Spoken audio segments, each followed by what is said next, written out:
How do they take their first step? What I did first was I grabbed some LSATs, law school admission tests.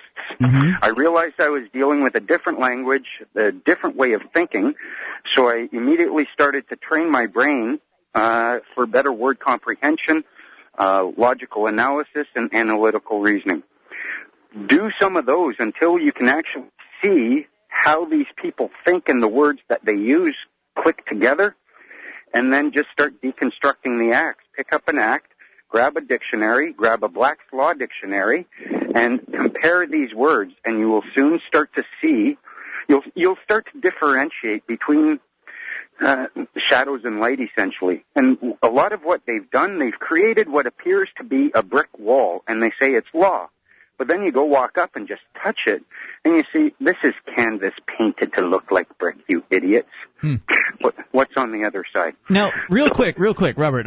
Now, we've got a situation here in America that I think you might find interesting. Have you heard of the Free State Project?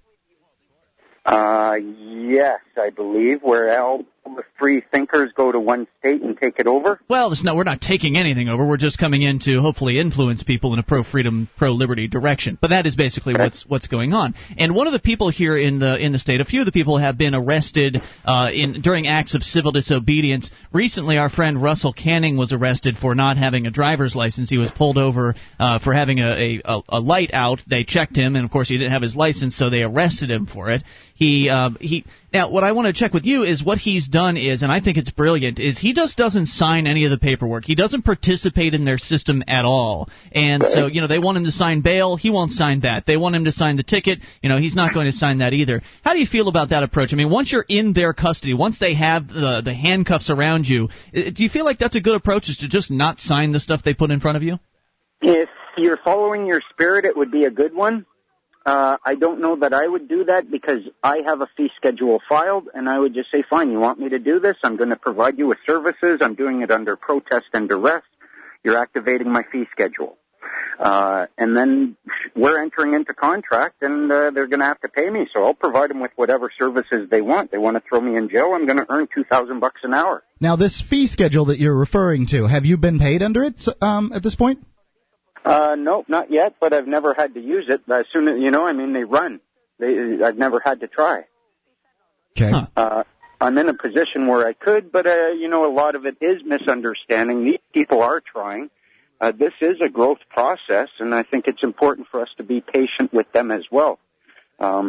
Basically, adopting some of your positions and the techniques that you use puts these bureaucrats on alert that you are not a pushover, that you are aware of what's going on, that you know that you're just another human being just like they are, that you're all on the same level, and that they're trying to act as though that they're in charge of you. Can you imagine how powerful this would be? I know you say it's happening spottedly all around Canada, but imagine if a bunch of people adopted these techniques in one state, in the Free State Project. Do you think that would really have a serious effect on the way government operates? Absolutely, and what you got to figure out is how to use your notary. Your notary public, he's Trump. Anything any judge can do, any sheriff can do, a notary can do.